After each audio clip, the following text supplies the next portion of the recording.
Would you like to work closer to home, save money on gas, and be rewarded for your hard work and attendance? Then Bellisio Foods is looking for you. That's right, Bellisio Foods is now hiring for multiple positions and shifts with great employee benefits, an on-site health clinic, competitive wages, and advancement opportunities. Bellisio Foods is a company that truly values their employees. Apply online at BellisioFoods.com/careers.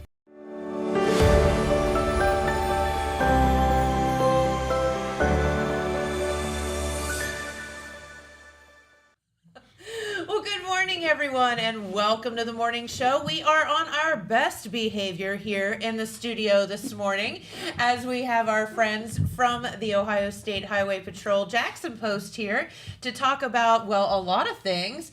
So if you could introduce yourselves, and then we'll get into all of the great things that we have to talk about. Well, some good, some bad, but we need to tell everybody. It's all good. Yeah, education. Let's go with that. I'm Paul Mercer. I'm a sergeant at the Jackson Post. I've been there for a total of almost 26 years combined. And I'm Aaron Morgan. I'm the post commander at the Jackson Post, and I've been there. September will be 3 years, which doesn't seem possible. Time has flown. We're not saying you guys are old or anything, That's just right. experienced. That's right. Yeah. If you would pull up to that microphone just a little bit, because we want people to be able to hear I can you. do that.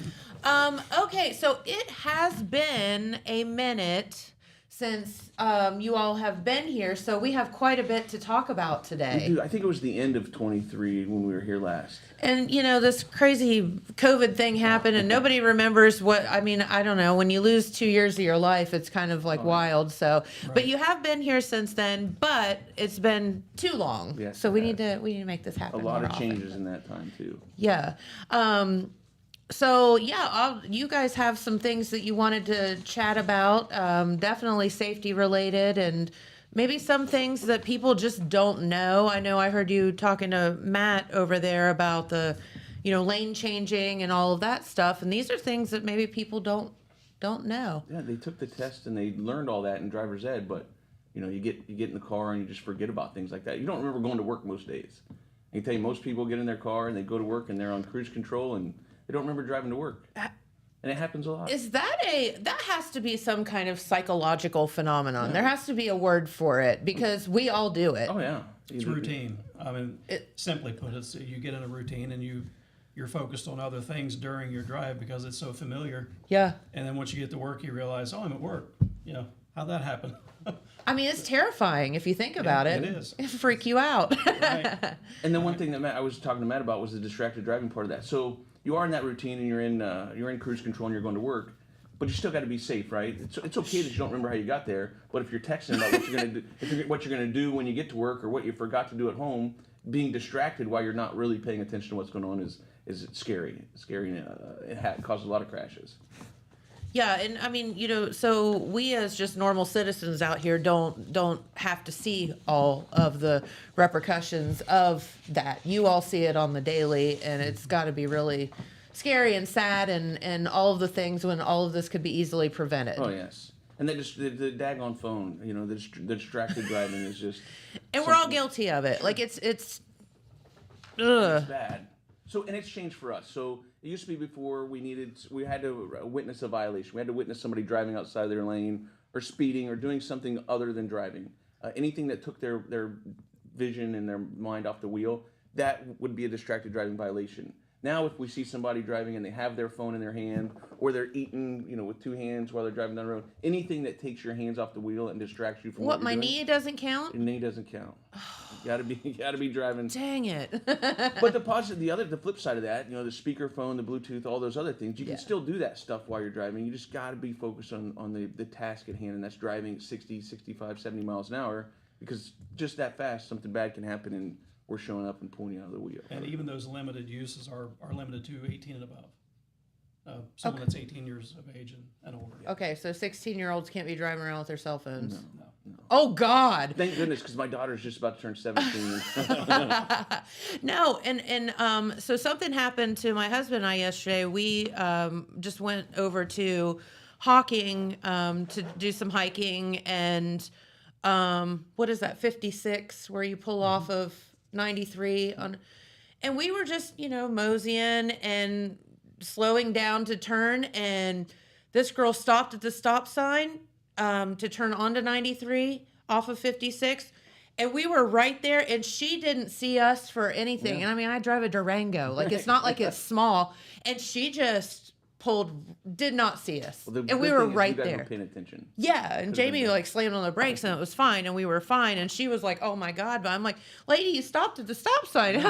And you wonder. I mean, it happens so fast. And people, that's posted where it's only a two-way stop, where you're stopping across 93, and people just lose focus of that from out of town or something. I guess that makes sense. And a lot of tourists at Hawking, so yeah, they don't. And we have handled some horrific crashes at that intersection because of that. Yeah. But it's posted really well on either side of 93. It is. So you should know it, but. You should. But again, if you're on your cell phone.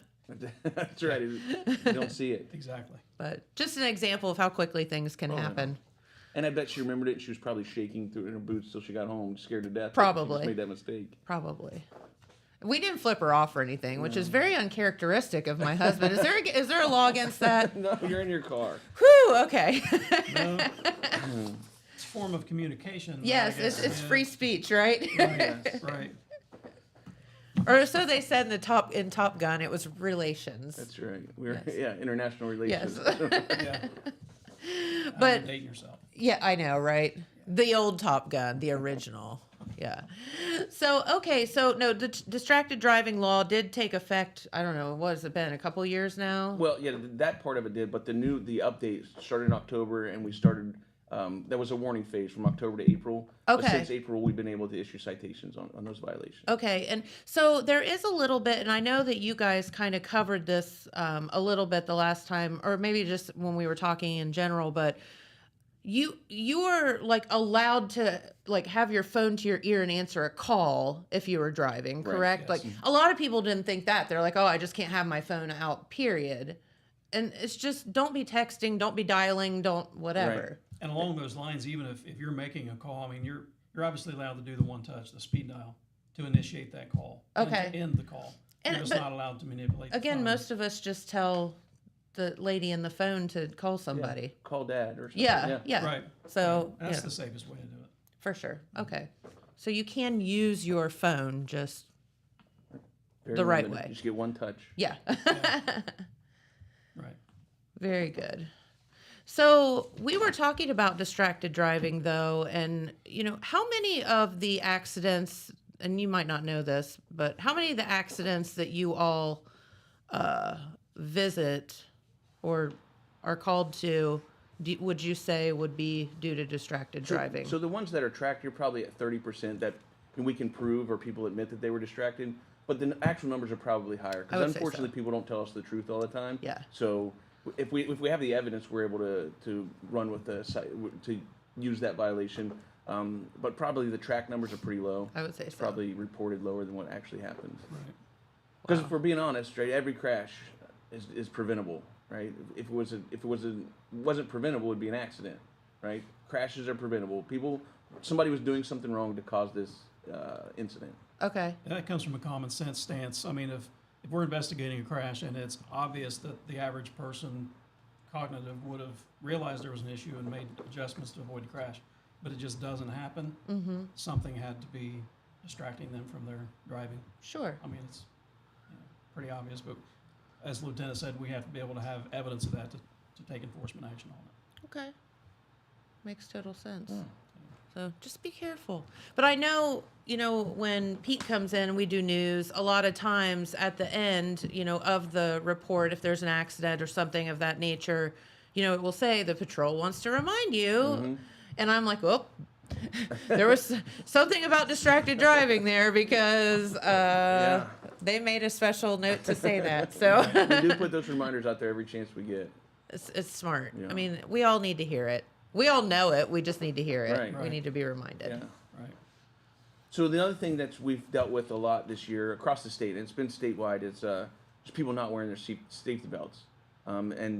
Multiple fatal crashes are caused because people, not because of the crash, but because they weren't wearing their safety belt. They would have saved their lives if they were wearing their seatbelt. Why is that And we've still heard a this, thing? Jennifer, since the 80s when it first came to law, or 90s when it Yeah, I started. mean, there's been a Late seatbelt law for 100,000 years Yeah. now. Like, Well, like I was telling you, I'm like, I don't know how anyone can't wear their seatbelt. My car won't shut up Right. until. But then you said people actually hook it and then sit on top of it. Yes, What? I've seen that more than I can remember. More than I It's can no count. good. And you know, and we were at a lot of citations where someone will think they're wearing it right, but they put it under their arm or they'll put the strap behind their back. So if that strap isn't across your chest, you're not wearing it properly. You might as well just take it off. If you're not wearing it properly, just don't wear it at all. So if you're not wearing your seatbelt properly, what you're saying is you can still get a ticket Yes. for. And why wouldn't you? I mean, that's what it's there Right? for. And the cars are made so much different now than what they were when we were growing up. They're so much safer, and that one more layer of safety that you have for you, you know, somebody loves you. Put your daggone seatbelt on. Right, It'd be so exactly. And an important part of that is I actually handled a fatal crash or was involved in the investigation of a lady that had her belt under her arm.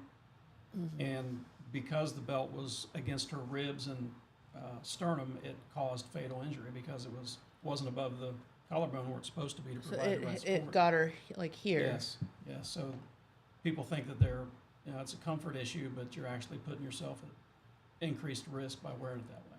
And you're just devastated. I mean, obviously families are devastated. Mm-hmm. You're devastated because it could have been easily prevented. Right. And If it was where it should have been, it would have done its job for sure. you know, and I have to sit back and think about you all, and you've chosen this profession, and you're not bad guys. Like, you're not out looking to give people tickets. Like, the last thing you want to do is do that. And you are out there to help. Yeah, I would rather somebody the be most mad at part. me for writing them a citation than me have to talk to their family about why they died. Yes. And I'm okay with it. I'm okay with a family being mad at me for this citation. Yeah. I'd rather them be mad at me than talk to the coroner or the doctor that performed life-saving measures and didn't work. You know, absolutely, and I think that that's where don't disconnect from that. These guys and girls are human beings also, and have families that love them, and they care about you. And that's no joke. You know, I truly, and I get goosebumps saying it. You wouldn't do what you. Yeah, if we didn't care about the people we live around, like Sure. we all live in this community. Yes. If we didn't care about the people we're around, we probably wouldn't be doing this job. Right. So yeah, we are people. We have families. We have daughters, and my son's in boot camp right now. So. Oh, really? Yeah, it's That's pretty cool. exciting. But yeah, we have teenagers, and you know, he's watched his boys grow up, and our kids drive on these roads too. So it's important for us to ensure the other people are doing the right thing. You know? Yeah. Right. So let's talk about safety of seatbelts and like the comfort, because you mentioned that, and some people might not know this, but the comfort of the seatbelt. Okay, fine, I understand you saying, well, it kind of cuts into my neck, but don't most cars have like an adjustment? Mm-hmm. I just saw that the other day on my car. I've had it for like 10 years. That's I'm what I not was gonna say. joking. People don't notice or pay attention to it. There's a button, Yeah, and you can push slides up and down. Yeah, you can Right. slide your seatbelt up and down. So if you're really tall, really short, you can adjust that. Literally, I just noticed it on my car the other All day. of mine are on the bottom because I'm not very tall. Or if, I didn't say it. if the belt bothers you, go He to. still drives in a car seat. Boost it. He's my boss, so I'll stay neutral. You can go to the parts store and buy a fuzzy cover. If the belt rubs your neck, they sell those slip-on or with the Velcro. Yeah. Go to Amazon, you can get one there. It's Yeah, a pad that Probably provides costs you extra- $3 Yeah. Yeah. on Amazon. So yeah, there's Easy all fix. kind of things, and I just don't know why you wouldn't do it in today's world. But well, I'm just running from the grocery store 3 blocks home. I don't need to put my seatbelt on. That's wrong.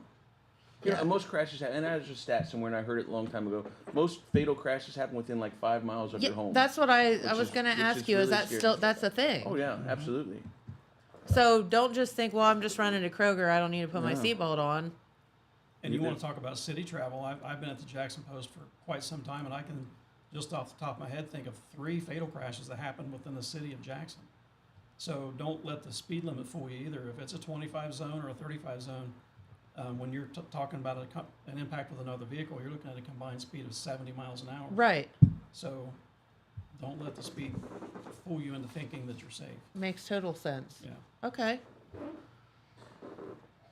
But we've talked about it for years, and we're still handling those crashes where people don't do it. So that's what we're out doing, and we're Yeah. doing it statewide. It's not just in Jackson County. I mean, if Right. you travel up north, you're going to experience the same things. And there's legislation that's in State House now to make a seatbelt violation a primary violation, to where if you're not wearing your seatbelt and you pass us, we can stop you for that.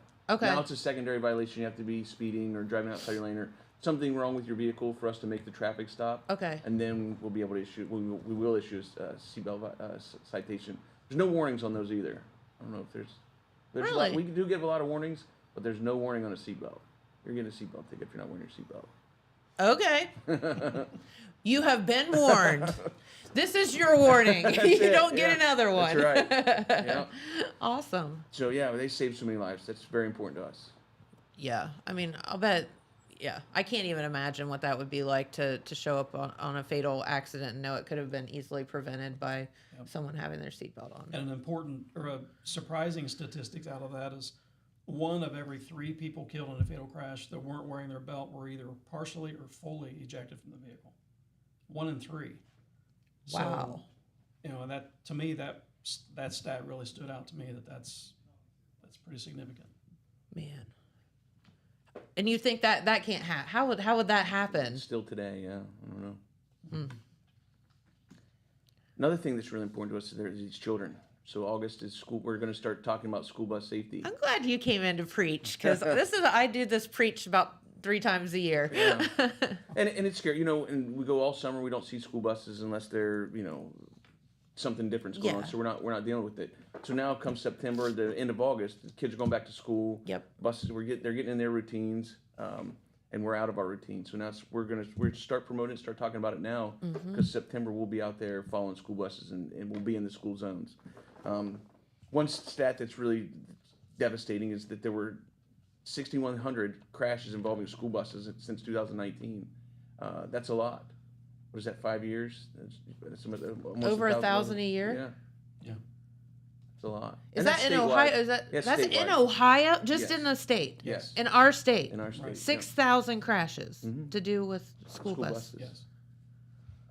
That's a lot. That's scary. And you're looking at a wide range of severities, but I mean the possibilities for injury or death are involved in every one, depending on the circumstances.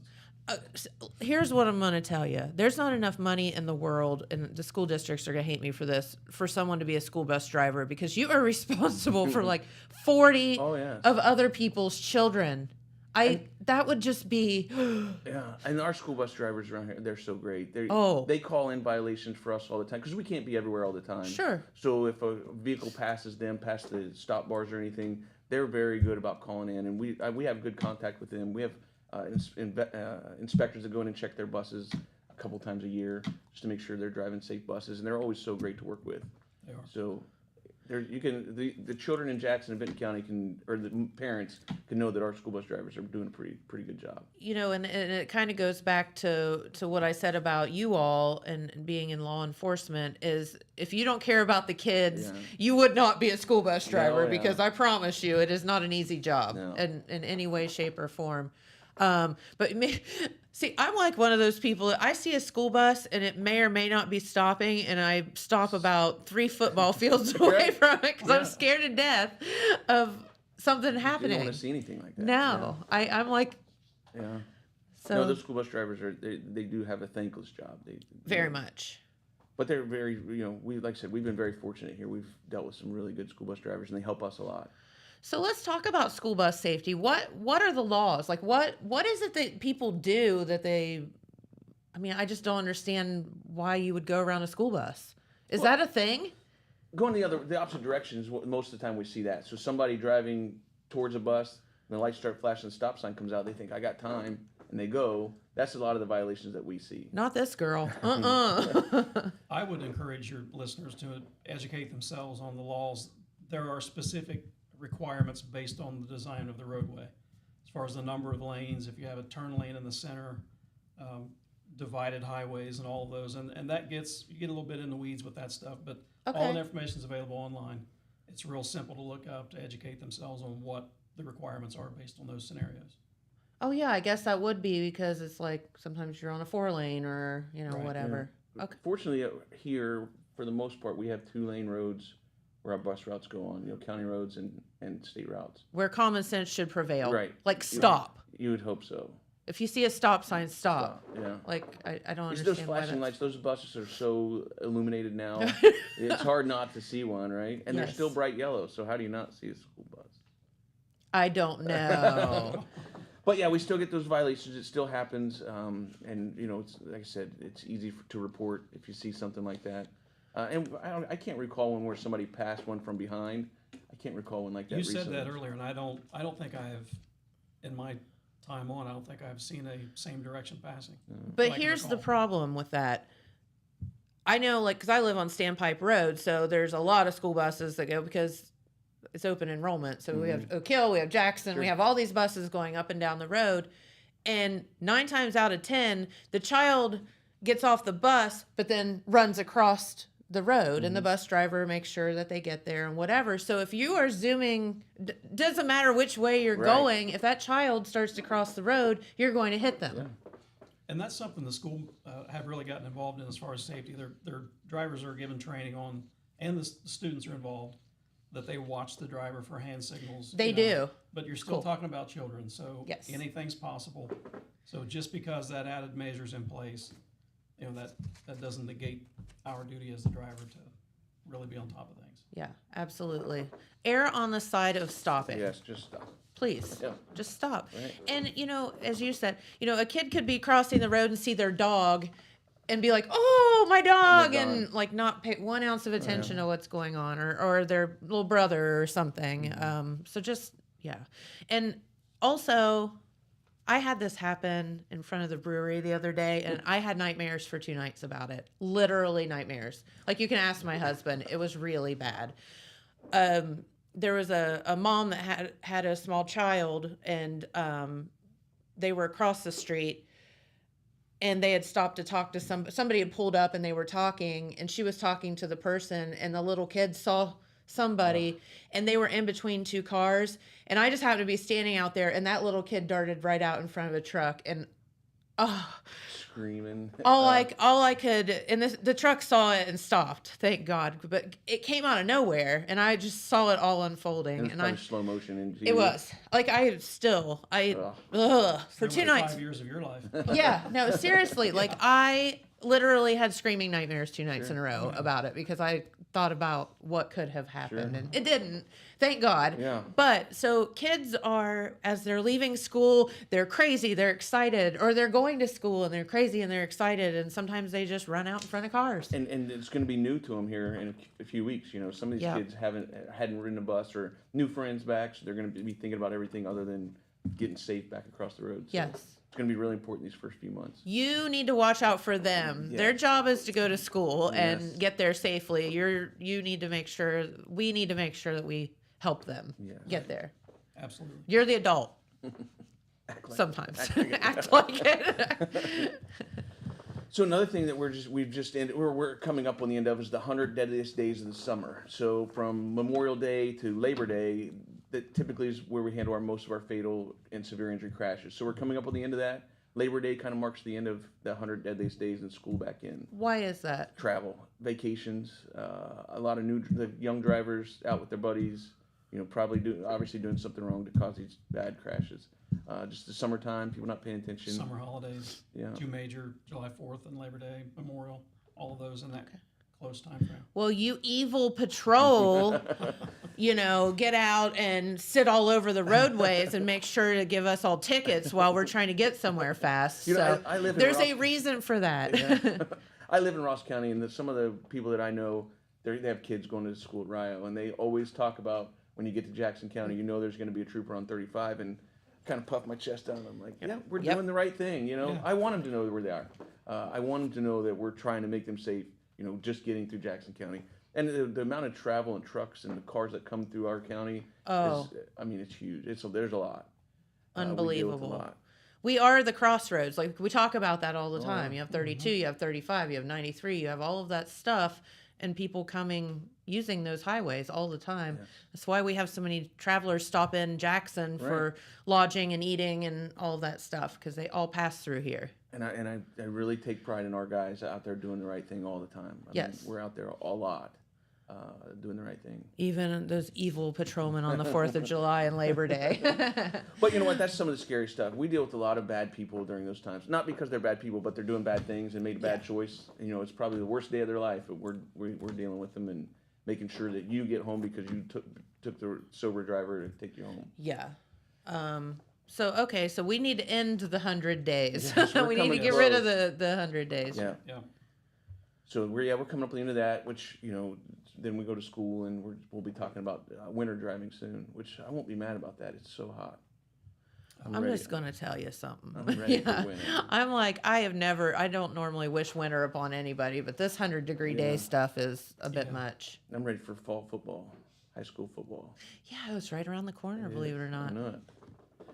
So another thing that we've been pushing the message out for is work zone crashes. We've had a lot of workers injured and killed in the last couple of years. This year's been really different for I don't understand why, but we as a state agency, we've really pushed our troopers to get in these work zones. We have aviation over top of some of the construction zones to watch for the aggressive drivers. And it's posted so well when you come in. Yesterday I was coming from Ross County and a woman passed me in the 50 zone, and it was posted multiple times that we were in a work zone, and she was like, well, I thought we were out. And where I stopped her, there were two big signs, ironically enough, that said in work zone.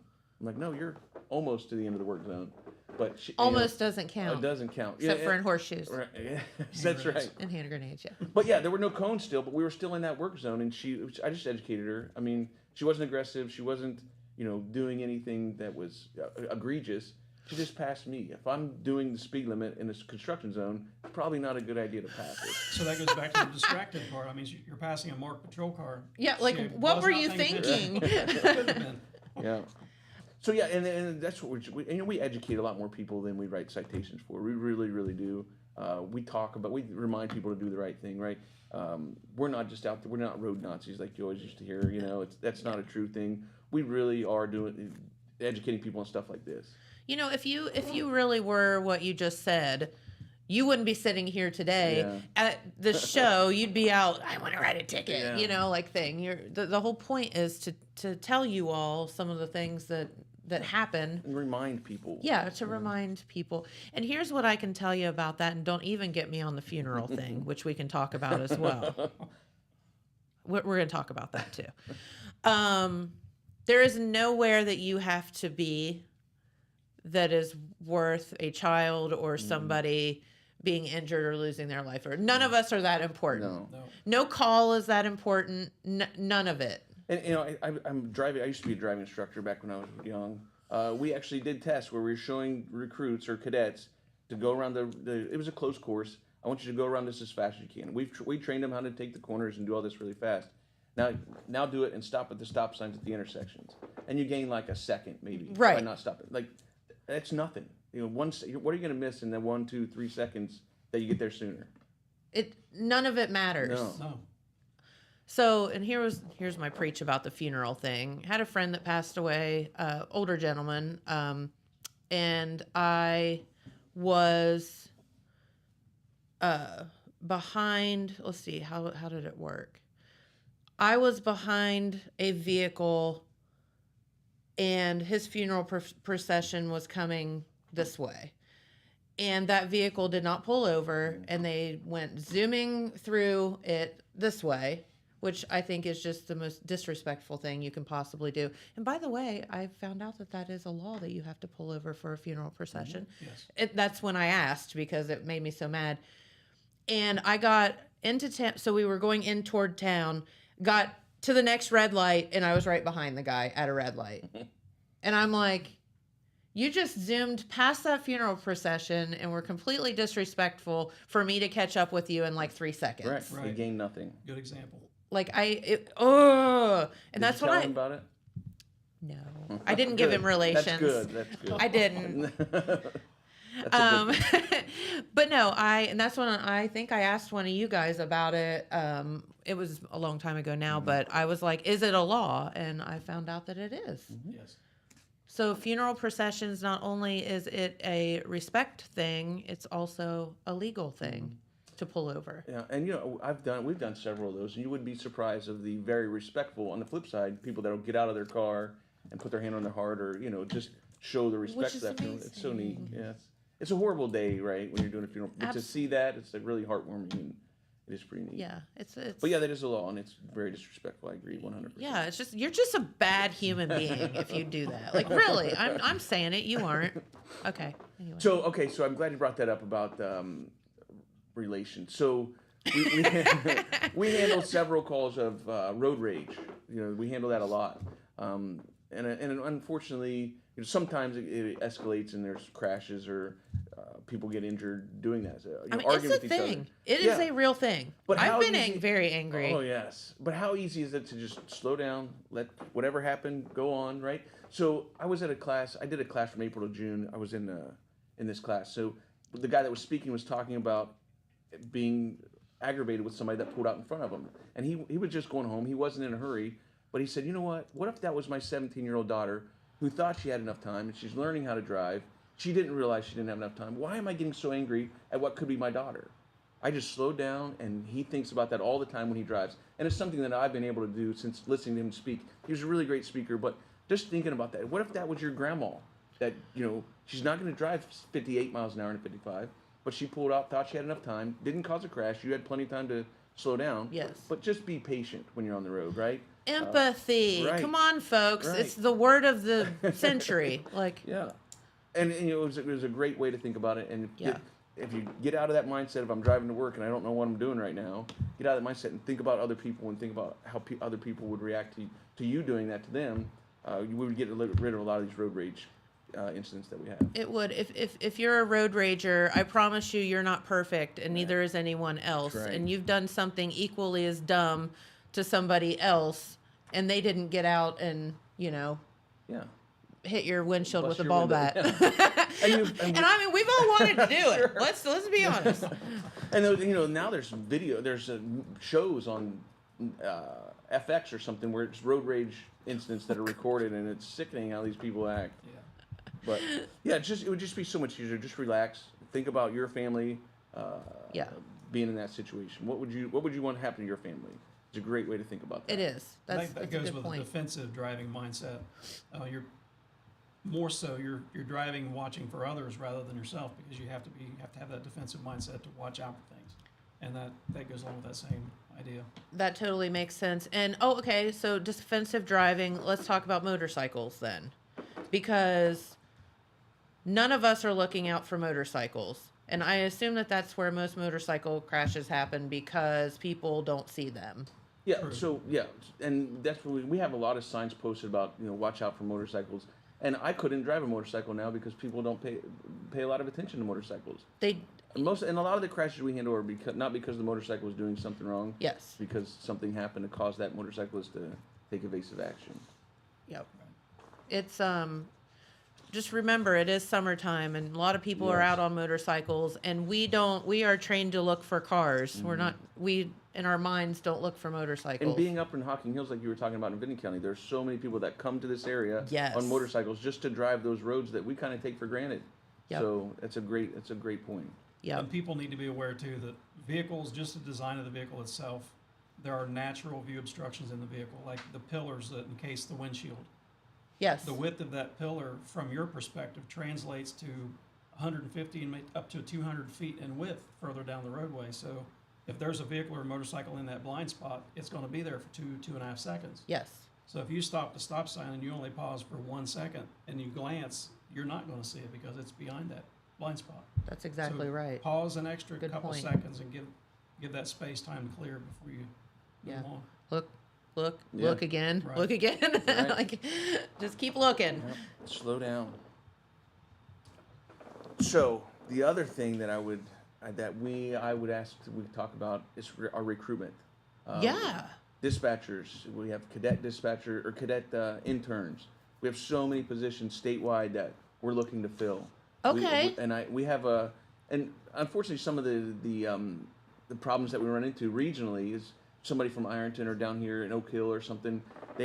Our testing locations have been at the academy for a long time. We're changing that. We have a regional testing coming up August 27th down in Ironton, to where some of the folks that wouldn't be able to get to Columbus, they can go down and do it. And I'll give you the QR code and everybody can learn about it. It's on our website, the Ohio State Highway Patrol website. Okay. All the regional testings, all the requirements, all the the pay that you're going to make in our academy. the pay that you're going to make being a dispatcher, all that's on our website. It's really important, and it's really great career. And I assume that, the requirements for each different position are different. Yes. Slightly. So you need to kind of, we could talk for 3 hours Yes, probably yeah, about all okay. that. So just go to the website Yep, and check it out. We have QR codes all over the place. You can text hashtag join OSHP. Okay. We'll send you stuff there. You can call our office. Call any highway patrol office. They'll get you connected to a recruiter for any position that you're interested in the highway patrol.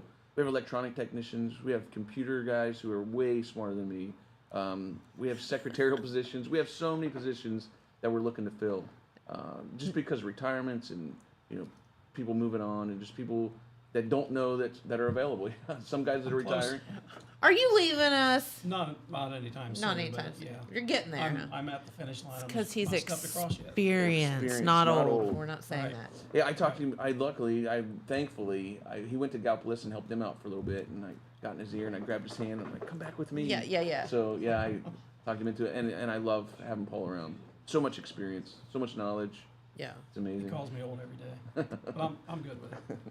Old. You're not old, you're experienced. Experience. The rest of us. But yeah, so we just had District 9, we've been fortunate the last couple of classes where we've put 9, 11, I think 7, three classes ago.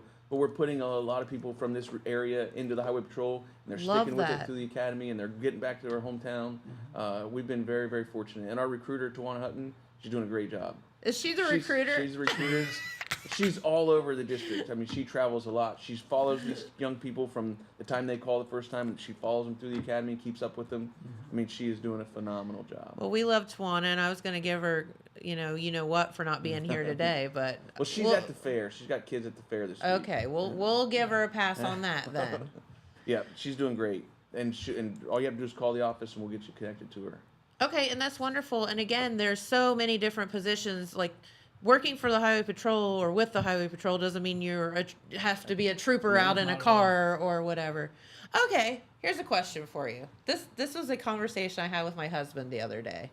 We were in Columbus. We were driving around 270, and there was a motorcycle officer, and he looked at me and he said, "Why?" And I said, "I have no idea." What's the purpose of motorcycle officers? Because it almost seems like more dangerous for. Oh, those guys they have nerves of steel. But What is the point? historically, if the highway patrol started on motorcycles. Really? Our first Okay. class all went out in December of 1933 on motorcycles. Okay, That's how we started. It's a maneuverability and access thing with the bikes. that's what I thought. Maybe you Yeah. can get. They're smaller, so Yeah. you can get. They can split lanes. They can do all that stuff that we can in a car. Yeah. Okay. And they're really, really good at what they do. They just came back. They were in Texas. So one of the sergeants that got promoted down here, he went back to the motorcycle unit. But he was in Texas for a week, and they were training and competing against other state agencies. And they're just so talented on these motorcycles. Okay. They Makes total sense. They can put one down and pick it up and get back, and they're just very, very talented. But it is first of all, they do a lot of the presidential motorcades. They get out in front of the motorcades to block off exits and shut down 270 if they need to. Gotcha. Those guys are able to do that. Okay.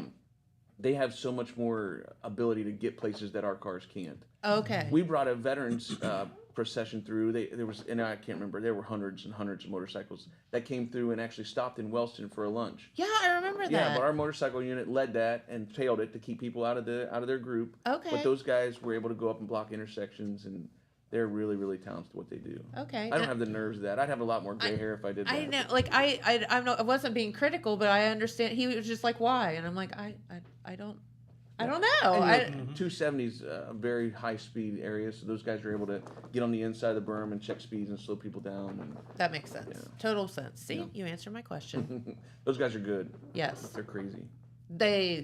It just seems terrifying. You're out on 270 where everyone, let's just be honest, is going 95 miles an hour. It's like the Indianapolis 500 out there. Yeah. With nothing around you but air. Yeah, right? It's crazy. And stuff. Yes. And we're the only district without an interstate down here in District 9.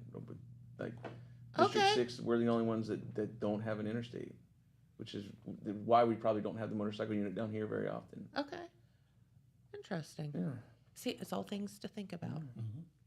So the other thing, the last thing, Miss Jennifer, we have a first responder that's going to be the first one. Our dispatch supervisor, Mitch Saunders, actually thought this up one day last week. He's like, "Hey, you want to do this?" I'm like, "Yeah, let's go." So we're going to have a chili cook-off October 19th at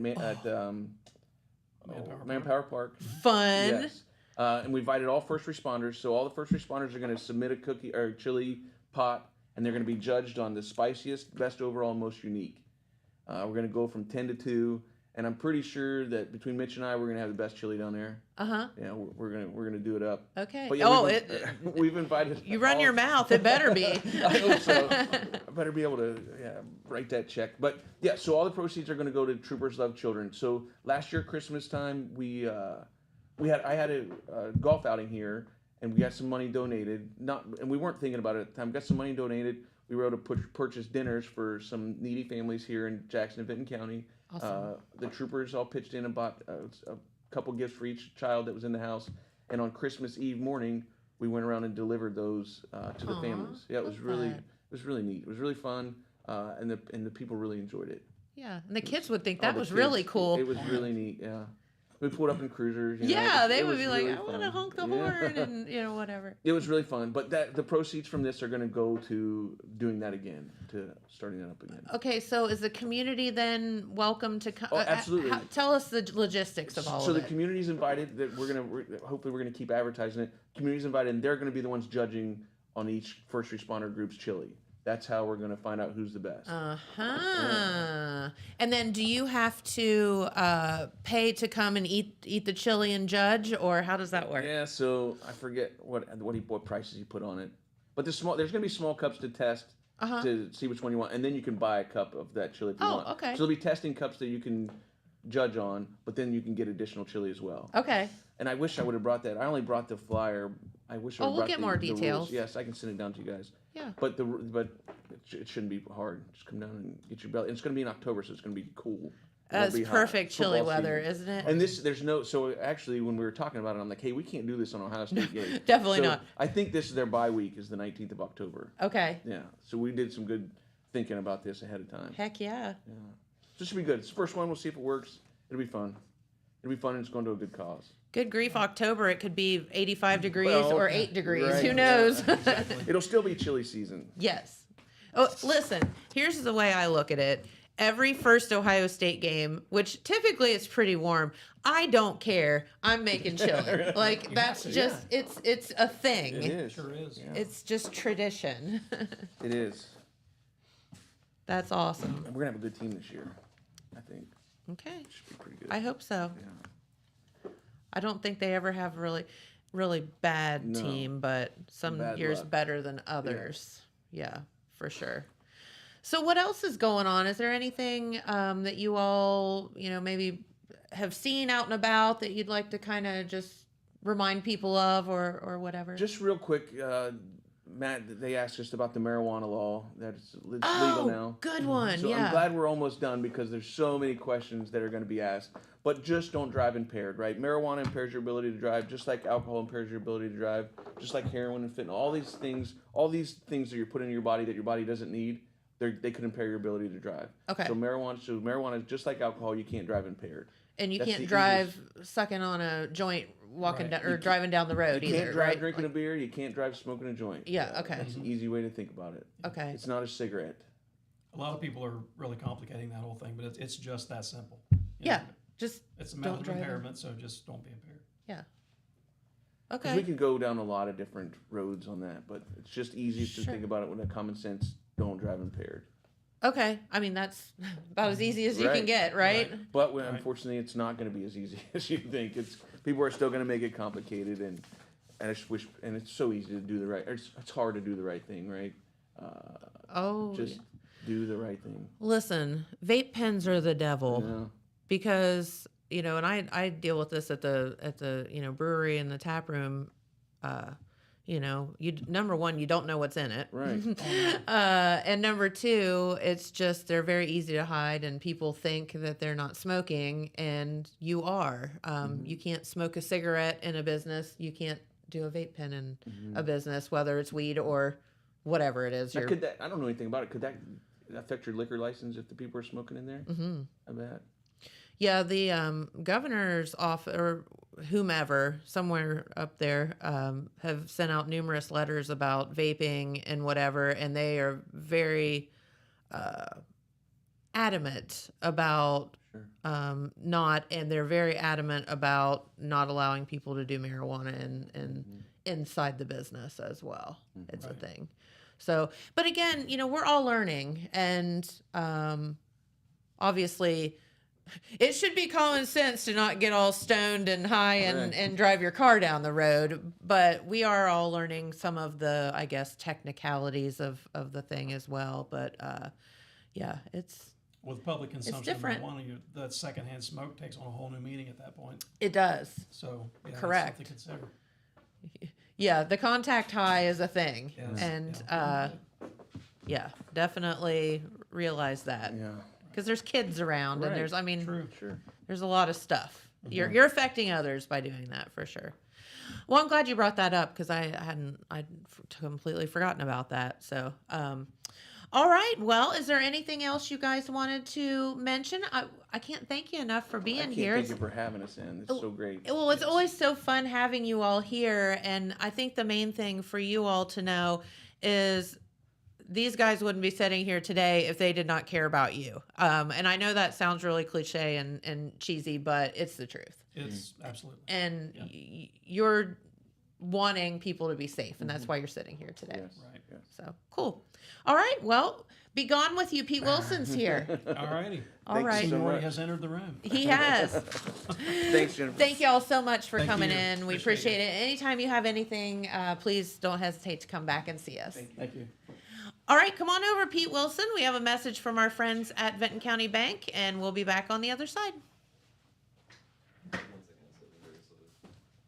It's moving very slowly, he says. At Vinton County National Bank, we believe in supporting the areas where we live and work. Now, we'd like to honor those who also serve our communities. Our new Community Champions account is especially for first responders, veterans, active military, and anyone employed in the fields of healthcare or education.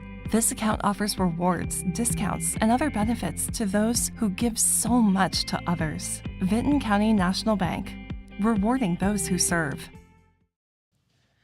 All right, and let's go over that weather forecast as Hurricane Debbie starts to make her way up the coast into our area, and looks like a little bit of chance of rain from her remnants, if you will, today and tomorrow. And the good thing is the temperatures are going to drop as today will be 90, but then we start to drop into the low 80s through the weekend, beginning of your work week. So there you go. You can see some sunshine there in the forecast and low 80s. We will take it, Pete Wilson. Oh yeah, the temperatures would be much appreciated. The Much drop in appreciated. regardless of whether there's rain. Yeah. However, when I left, my grass made a request that there be some rain. We could definitely use some rain. Right, and earlier in the year, we were asking, please no rain. We don't want to mow every other day. Feast or famine, I'm telling you. Right. But hey, by the way, just to let you know, Jamie and I mentioned we went up over to Hocking Hills yesterday, and on our way back, we were driving through MacArthur. I said, hang a right. And he said, okay. And I said, go down 2 blocks and hang a left. And he said, okay. And I said, hang another left. And because I wanted to see the new Vinton County Bank building is what I'm talking about. And man, oh man, is it unbelievably pretty. It is very It beautiful.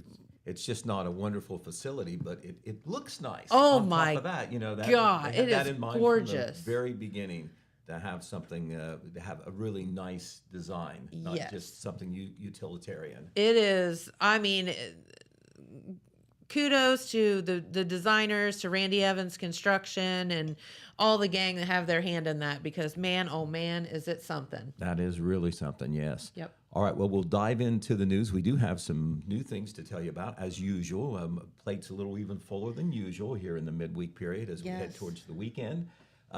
This morning, from starting at 8 o'clock, not sure whether it's still going on, but some folks passing through the downtown may have noticed that the block downtown between Main Street, on Portsmouth Street, between Main Street and between Main Street and Water Street was blocked off, and that is because there was, may still be going on, a prayer vigil. Okay. And this was involving something that normally wouldn't be out in the public, but has kind of leaped out into the public because of a little social media campaign to create awareness, and there is a lot of awareness as a result. But what is going on there? Basically, a group of advocates for a foster mother who would like to adopt a 19-month-old little boy. She's been the foster mother, and she was in the process of adopting. Well, that got knocked off the track when two men who we understand have a biological or kinship with that baby also petitioned for an adoption. Oh, and boy. And they have been recommended or awarded that through the Job and Family Services. Okay. And now the foster mother, family members, church members, advocates are there doing a prayer vigil in front of the juvenile court, or they were this morning. And this was a picture of them, holding hands in a circle. Wow. Several of the members, the pastor and other members doing prayers there. And some of them had this T-shirt that says, child, let's see, what does that say? What's it say, Hayden? For this child I pray. And Oh, okay. they actually had those shirts for their adoption that was going to take place, that they hoped would take place, that was on track to. And so some of them had those shirts on. And so it's a my kind gosh. of a real tough situation. The Job and Family Services has actually issued a statement that we're going to be sharing a little bit later on, kind of explaining where they're coming from. I talked to the pastor and some of the family members. I heard some of the prayers that they were given. So because this has leaped into the spotlight, and it's an interesting and sad situation at the same time. It's a no-win situation. We're going to do a story on this. A lot of activity on Facebook, on TikTok, et cetera. And so even though this would be something that you might not hear about it because it's a family private situation, it has become it has become kind of like a public thing. Sure. Because of the awareness. So we'll try to tell both sides of that situation. But that prayer vigil began at 8 a.m. this morning. When I was there was about 15 people, and then some more were coming as I was leaving. So we'll be talking and reporting about that. Yesterday, the Jackson Fire Department and a couple of other fire departments. Speaking of driving home from Hocking Hills, and we were coming down the highway, and I was like, oh, there's something big on fire. Right. Well, you saw the smoke, did you? Oh, big time. Okay. We were on 32 headed to Jackson, and Okay. Well, it occurred on Breeden Avenue, which, if you're not familiar with that would be off Burlington Road just on the south side of the Appalachian Highway, State Route 32. If you're aware of the Clark's Pump and Sump shop, that convenience store, just a little bit up the hill on Burlington Road, you take a left and there's a residential street. There's a church there, some houses. Well, anyway, in one of those driveway, that RV caught fire, and this unfortunately moly. is a picture that our Red Thompson Jr. took on the scene. He also did a video that got a lot of attention as well. A lot of people we don't learned see about that every way. day. No, and of course, those RVs, very nice, and I understand this was full of a lot of things at the time, and unfortunately, it was a total loss. However, nobody was injured. There was some damage to a garage that was nearby, and also a house that was nearby. But then once again, nobody hurt, and they were able to put that. The cause of the fire was not immediately determined for sure. I was The gonna Jackson say, Fire Department how on does the that scene. happen?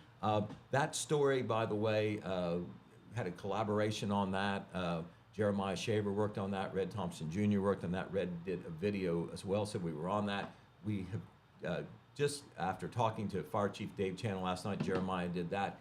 He got up early this morning, wrote that story, and now it is online, I understand. Okay. So we'll share that information that is wild. with our readers and the public. But yes, this Red, when he was going to the fire, we were a little bit more than a mile away, but he didn't have to drive very far where he also saw the smoke. Yeah, it was a lot of smoke. And the owners of the RV are Carlos Jr. and Aaron Stifler. And even though the RV was a total loss, we do understand they had insurance, so that is good. Good deal. All right, so that's one of the stories we'll have coming in the paper. Also, the Wellston Police Department, of course, we heard from the Job and Family Services earlier this week about the 100 or so people, the SNAP recipients, Yes. Supplemental Nutrition Assistance Program recipients, who had a theft of benefits through what was suspected to be card skimming. Well, now the Wellston Police Department and Chief John Robinson shared information with the Telegram and Total Media that they have had, that they discovered that there were 2 skimmers on card machines at the Piggly Wiggly store. That came out before, but what they didn't know was if there was thefts as a result. Well, he has been able to verify that there is. The police department has taken over 10 reports of theft as of earlier this week when he reported it. And so, if you have the SNAP benefits, you have to be very careful with your card. If you haven't checked, you need to check. And if your benefits are missing or they're gone or whatever, and you should have had them, you need to report that not only to the police but also to the Jackson Absolutely. County Job and Family Service Office. Man, that's scary. So that story continues. Also, we don't have an update on the school bus crash. We talked about that yesterday. We were awaiting a report from the Pickaway County Sheriff's Office, and we understand that report's done. We haven't gotten it yet, but the bottom line is, if you didn't hear about it yesterday, a Jackson City School District school bus carrying volleyball players, both high school and middle school players, were heading to Westfall High School in Pickaway County for a scrimmage on Tuesday, on Tuesday, and the bus was hit by a car coming in from a side road. Minor damage to the bus. Nobody was hurt, thankfully, and so we're awaiting information from the sheriff's office and also from Superintendent of Schools Phil Howard about the condition of the bus. The bus was left in Pickaway County just to be safe. For safety reasons, it yes. It looked like damage to the side panel, but you want to make sure the school bus is completely safe to drive. They were able to get to the scrimmage, and then they found other ways home. So we'll be following up on that as well. All right, hey, we want to tell you that the Ohilco Festival, or the Ohio Hill Country Festival, which is conducted by the Ohilco Society, is doing things a little bit differently on their royalty contest. Okay. They do royalty contests kind of a year ahead of time for instance, the 2025 royalty. The 2024 royalty, who will reign over this year's festival, the first week of September, have been picked. They were picked last year. Yes. But the royalty contests that are done in advance have been done in the past years, I think as long as I can remember, the month before the actual festival. And so you have really 2 sets of royalty, the incoming royalty and the current royalty. Yes. Well, now they're going to do those royalty contests during the festival. Okay. So the 2025 royalty candidates will have their royalty contest during the festival. Will be another event. The Miss Ohilco, the Miss Ohilco contest will be on Wednesday, September 4th. That's for girls grades 8 through 12. The Little Miss Ohilco contest for girls in grades 1 through 4, that will be on Thursday, September 5th at 6 p.m. And then at 6:30 p.m., also on the 5th, will be the contest for the Junior Miss Ohilco. And that contest is for grades 4 through 7. So that's a little bit of a different. Now, if you want to enter any of those pageants, you can still do that. Applications can be found online on the Wellston Ohilco Society website and or Facebook page. I think you could probably do that on both platforms. Okay. But one or the other for sure. And also, if you have questions, you can call Lexi Kaufman. Her and her husband Dustin do so much with the Ohilco Society and the festival. Her number is 740-979-7223. And once again, we do have that story posted free, and it was also in our paper last Saturday. Okay. Also, we want to tell you that tomorrow, the Compel Ministry in Wellston, they do so many good things. They're located on South Pennsylvania Avenue in Wellston. They are going to have a back-to-school outreach event, and it is always a big one. It will take place tomorrow afternoon from 3 to 5 at Compel Ministry on South Pennsylvania Avenue. It's for anyone in the county, not just Wellston. The only requirement is the child must be there in order to receive supplies, not a parent or a surrogate, but the child himself or Okay. herself. There will be absolutely no exceptions to this. They can start lining up at 2. Event organizers will be giving each child a book bag, school supplies, a pair of jeans, a pair of shoes. All this will be given out as long as supplies last. So that is very generous. That's a lot. That Compel Ministry is doing. And one last reminder, we talked about this yesterday, but at Alice's house in MacArthur, that's the home of the Vinton County Historical and Genealogical Society. They will be having a lecture open to the public. Everybody can come, free, 1 p.m. That's at 207 South Sugar Street. The guest speaker will be Tom O'Grady of the Southeast Ohio History Center. He will be talking about the iron furnaces in Vinton County and all around the area. It'll be very, very interesting to All learn right. about that. Okay. So. All right. Well, Pete, thank you so much for coming in and always giving us the latest and greatest on what's going on in the world, or at least here in Jackson, All right. in Well, the surrounding area. well, we'll be following up on some of these stories and telling you about some new ones as well. And if something else happens, we'll try to get on it. And we're not sitting on high and on a drone or up in heaven and seeing everything that happens. We got to be told things, hear things. That's So right. Feel free to Help a guy out. Yeah, feel free to give us tips, ideas, suggestions, commands, whatever. We want to know, and if we want to cover as much as the news as we can, accurately and as quickly as we can. You've got it. And of course, thank you always to our friends from the Ohio State Highway Patrol for coming in and just giving you a little bit of food for thought, if you will, about some of the safety issues that they encounter on the daily out there. And remember, if you see that school bus or you see those kids out running around, please slow down. They don't have a lick of sense when they get excited. So, all right. Well, we will be back tomorrow. We thank you so much for tuning in, and we'll see you then. Thanks for watching. From breaking news to heartwarming stories, the Telegram is your ticket to the latest buzz in town. Read your daily dose of local headlines, sports, and entertainment and more in hand and on paper. Get a print and digital subscription for only $7.95 per month. Delivered fresh every Wednesday and Saturday. Visit thetelegramnews.com or call 740-286-3023 today. Don't just read the news, be a part of it.